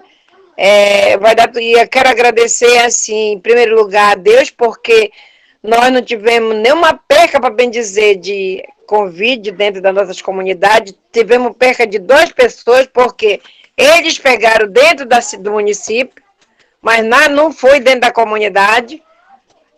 Foi a dona Maria Helena e a dona Amazonina, mas foram pegos tudo dentro da sede do município. Então, eu quero agradecer a Deus, porque Deus está olhando por nós, junto ao nosso padroeiro, São Sebastião, que eu tenho, não sei se é a minha fé, mas eu peço, toda noite eu rezo a ele e peço que ele derrame também o milagre também que ele tem, para aquele advogado das pestes, que nunca chega nas nossas comunidades, ver acontecer o que aconteceu com muitos de nossos irmãos indígenas, que morreram muito, e a nossa comunidade ela foi abençoada por Deus, né? Mas agradeço muito a equipe de saúde de Barreirinha, que quando chegou a ordem, eles foram trabalhar direitinho, né? E também olharam para nós que estamos aqui em Manaus, também pelo pedido que foi feito por Joana Freitas, a vir para dentro de Manaus, onde o prefeito acatou o pedido e mandou para a representação de Barreirinha, e nós tomamos nossa vacina dentro da representação de Barreirinha. Estamos aguardando a segunda dose, mas isso é porque, olha, eu sei que muitas pessoas elas ficam meio chateadas comigo, porque eu falo, porque eu sofri a discriminação dentro de Barreirinha das autoridades. Então, por isso, essa dor está em mim. E quem não debate, quem não provoca, quem não fala em favor do povo, diz que eu posso estar dizendo, contando uma mentira. Não, porque o vereador, o prefeito, o deputado, tudo. Não, eu falo porque eu reclamo, porque eu sinto na pele. Olha, eu fui em maio, as nossas comunidades quilombolas, elas estão entregues ao quê? Porque foi profundo, tudo bem, eu concordo, eu não vou tirar de concordar. Os colégios estão caindo os pedaços, nossa água de qualidade não existe no Matupiri, mas verba teve para fazer essa água de qualidade, porque a FUNASA entrou em parceria com o nosso município, as nossas crianças para organizar nossos colégios dentro das comunidades quilombolas, as nossas crianças foi feito 262 registros de povo quilombolas para ter verba para dentro da nossa escola. A nossa escola está caindo, tá um pedaço do colégio lá dentro da onde tá. Eu falo porque eu vi com meus olhos, porque eu já fui dentro da minha comunidade. Continua sem calçada, continua sem nada. Então eu falo sobre isso. O nosso posto nosso OBS foi inaugurado em 2016, em 2018, não está funcionando, está lá, de porta fechada, acho que talvez porque o presidente me falou que dia 30 ia ser a inauguração de lá, e também eu tenho uma dor do nosso presidente que abraçou a nossa causa depois de eu sair como presidente, mas fiquei como articulador e cobro até hoje sobre o nosso museu vivo, que aí agora é que estou terminando, porque vem enchente, tudo bem, eu concordo, mas esse ano não passa mais, eu cobro mesmo, é meu irmão, pode ser quem for, eu falo de quem é meu irmão, de quem não é, mas eu falo para a pessoa, que eu quero que ele me responda por que eu reclamo, porque a escada começou a ser escada das pessoas, o meu princípio, meu avô, meu pai, meus tios. Então, para nós continuar sendo o mesmo, não pode mais, porque hoje nós temos mais democracia, a gente tem o direito de reclamar e dizer o que a gente sente em pró às comunidades quilombolas, porque eu fico assim, vendo com meus próprios olhos que nós precisamos sim de que tenha esse diálogo bem declarado dentro do nosso município de Barreirinha, que são nossos povos quilombolas. É povo quilombolas, povo indígena, nós temos que ser mais olhados pelos governos, do estado, do município, que nós somos olhados pelo governo federal. Éramos olhados, porque esse governo que agora está federal, ele não está olhando, ele está olhando para ele, mas para o povo, ele quer que se encerre sem nada, né? Mas a gente está aqui para somar junto, perseguir.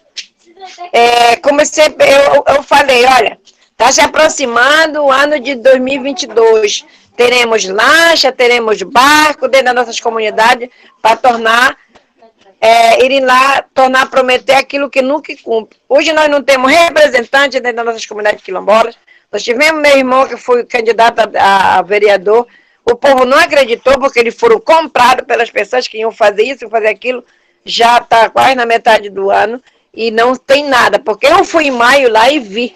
E quando vocês forem lá, vocês vão ver com seus próprios olhos de que eu estou falando e por que eu estou falando. É isso.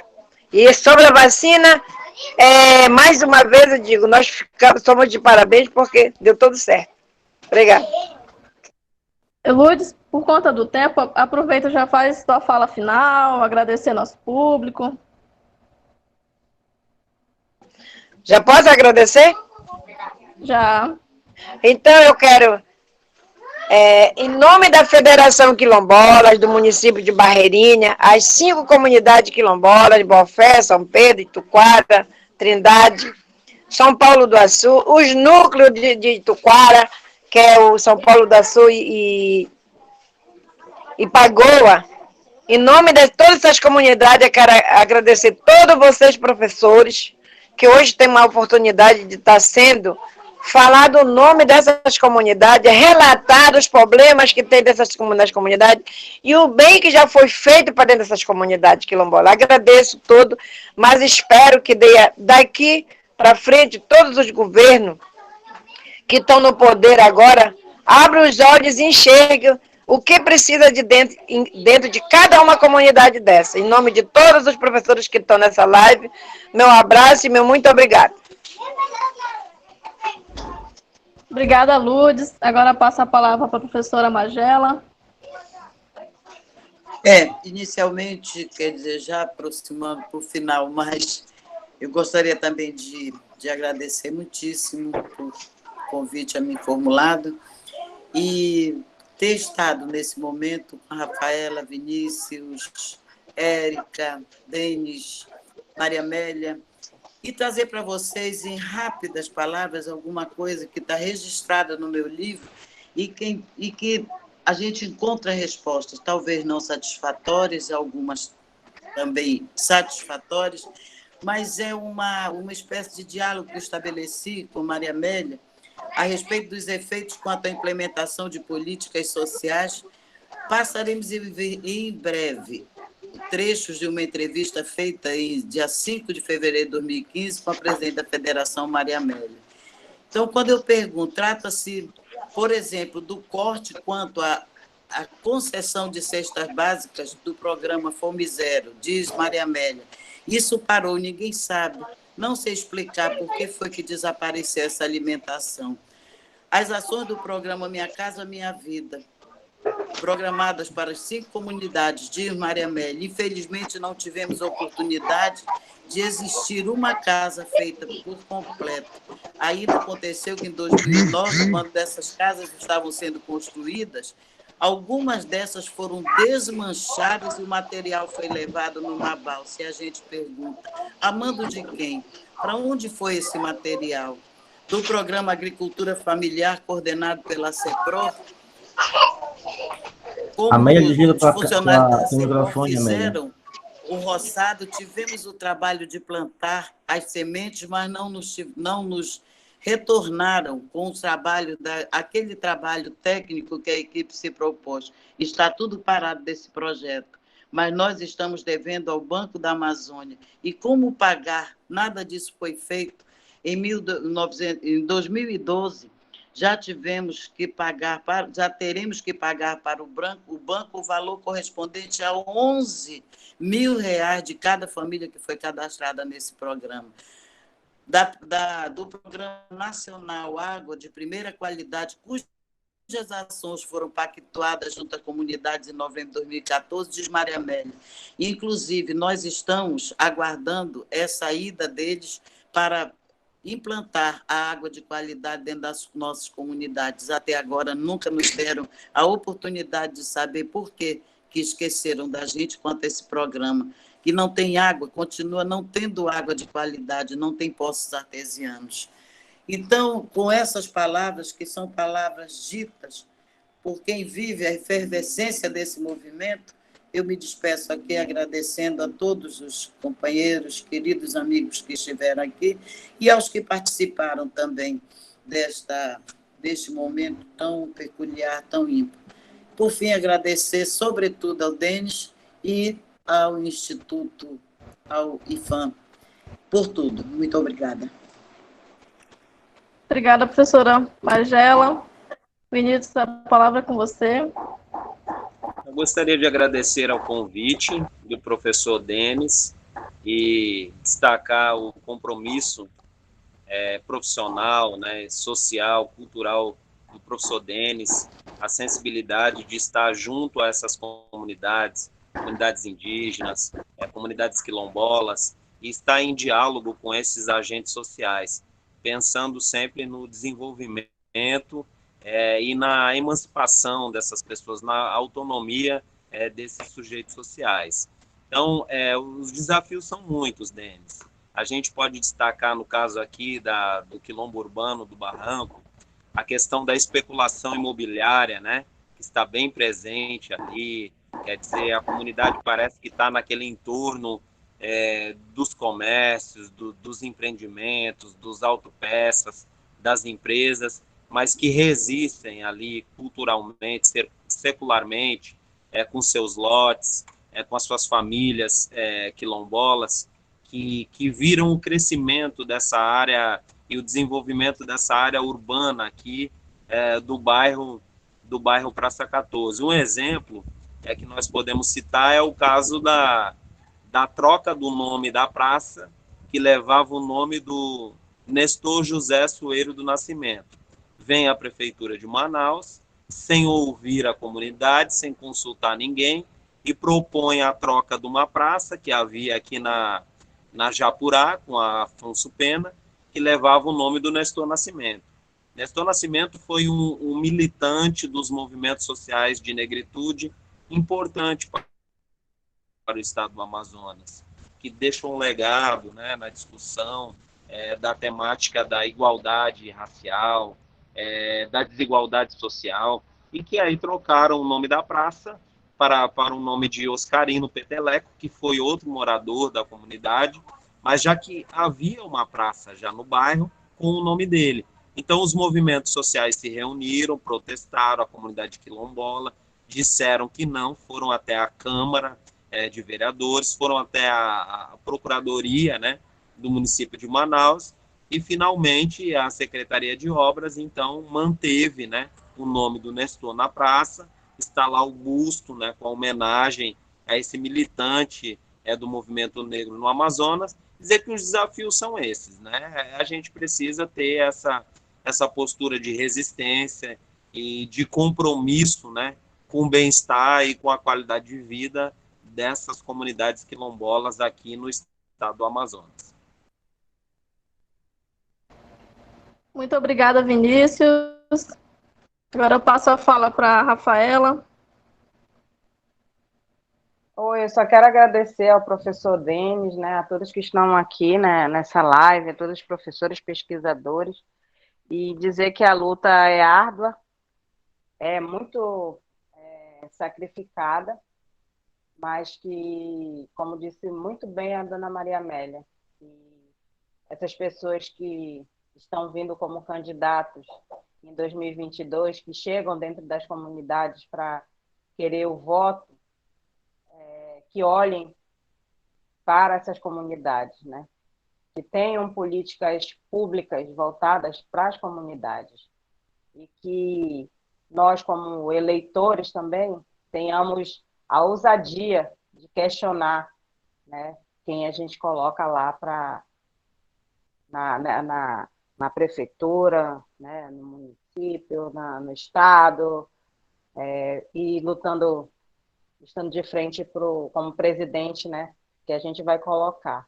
Então, a gente tem que pensar muito e questionar muito em quem a gente vai votar e depois tentar com que eles olhem para a gente, né? Porque não adianta a gente colocar as pessoas que não têm capacidade, que nos mostraram que eu fazer e o que está acontecendo hoje em dia, e a gente está só recebendo essas patadas, né, nas costas. Então, acredito que seja isso, que a gente tem que olhar, né, uma outra visão essas pessoas que estão vindo como candidatos. Obrigada. Obrigada, Rafaela. Antes de passar a fala de encerramento para o professor Denis, eu já quero agradecer ao professor Denis, coordenador desse projeto, a Luciana, bolsista, pelo convite. Me sinto muito lisonjeada de estar aqui. Agradeço também a nossos palestrantes, a Rafaela, a professora Magela, o Vinícius, a Maria Amélia. E eu já quero estender o convite para o evento de amanhã, que é sobre direitos humanos e desafio dos povos indígenas no Amazonas. Ocorrerá no mesmo horário, 9h30, no horário de Manaus. E, professor Denis, agora é com você.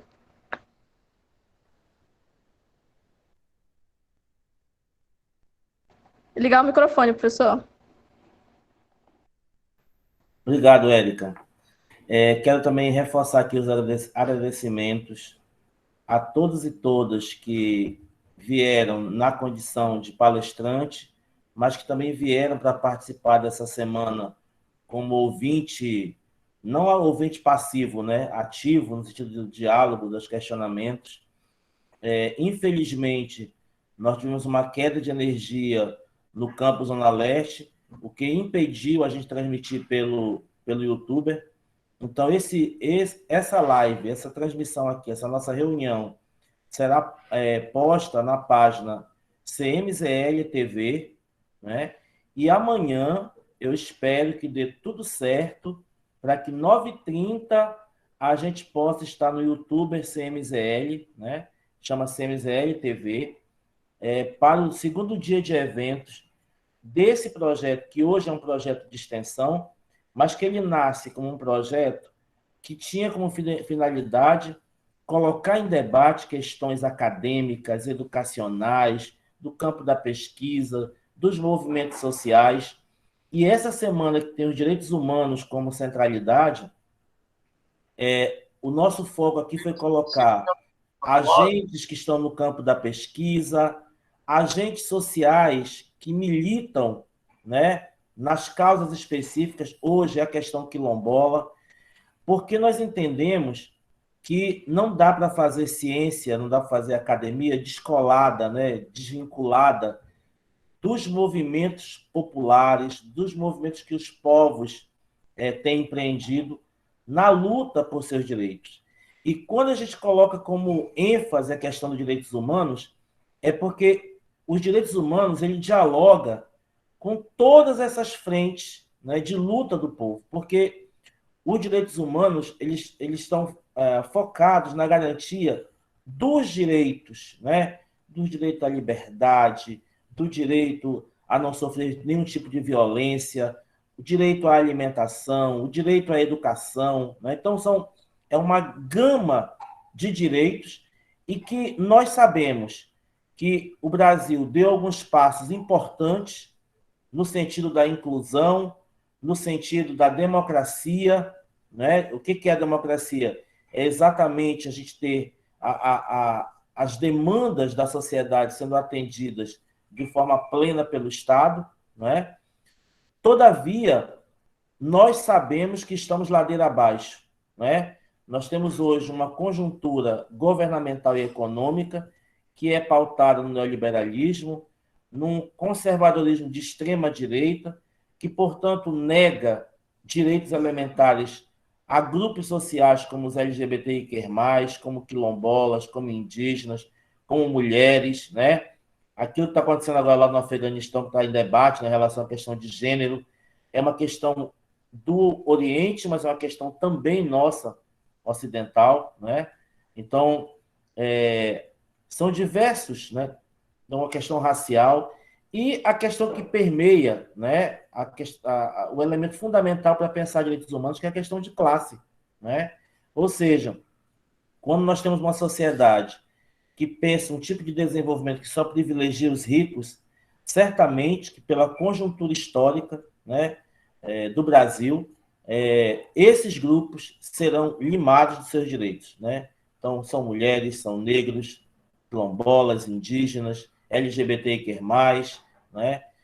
Imigrantes, né? Nós vamos ter uma temática que vai falar sobre a questão da imigração, e é interessante que o Brasil tem tido alguns fluxos, e eu tive uma experiência, né, pessoal de conversar com um rapaz que veio da Venezuela e falou que trabalhou aqui numa loja de material de construção e ganhava R$ 20 por semana, né? Então, a gente percebeu assim, qual é a concepção também que a gente tem em relação a esses trabalhadores que vêm de outros países e que aqui padecem também muito da exploração. Então, são vários campos que essa semana tem como alvo para reflexão, né, para produzir conhecimento, para socializar experiências, né? Então, estou muito feliz, eu agradeço muito a Rafaela, né, que foi nossa discente na especialização, está no mestrado, que é uma militante inserida lá do nosso quilombo São Benedito. A Magela, que fez doutorado comigo, né, que somos amigos, e ela é uma grande pesquisadora, agora com a nova publicação do seu doutorado, que é uma contribuição enorme, né, para a ciência, para o Amazonas, para esses povos que estão em movimento, em luta. A Érica, que está trabalhando essas questões mais ligadas à produção agrícola, né, no diálogo com a antropologia. Vinícius também, que tem contribuído sempre com a Infância Zona Leste, com o Estado e com esses povos. Obrigado. E a Amélia, que é uma referência para a gente, né? Além de ser nossa amiga, parceira, ela é uma referência. E agradecendo a vocês, né, pela participação, agradeço a todos que estão nessa sala, porque não era previsto a gente ter uma sala com todo mundo, mas como não deu certo no YouTube, fui mandando no WhatsApp, olha, quem quiser entrar, estou mandando o link. E, de certa forma, nós tivemos quase 30 pessoas aqui assistindo vocês falarem. Então, já é um sucesso, né? Eu sei que a gente teve uma perda por conta que não rolou a transmissão no YouTube, mas eu espero que amanhã esteja tudo ok. E eu queria pedir também que cada um que está aqui nessa sala possa levar esse convite para que amanhã, na temática indígena, a gente tenha 3, 4 vezes mais pessoas participando do Fórum Permanente de Debate. E lembrando que esse evento vai certificar os palestrantes, claro, né? E todos os participantes com 16 horas, especialmente universitários que precisam de aulas complementares. Então, também é uma oportunidade de aprender e também de ganhar essas horas aí. Então, eu deixo o meu abraço e me despeço de vocês. E amanhã, às 9h30, a gente se encontra novamente pelo CMZL TV no YouTube. Tá bom, gente? Então, um grande abraço Gratidão a todos vocês, tá? Beijo, beijo, beijo.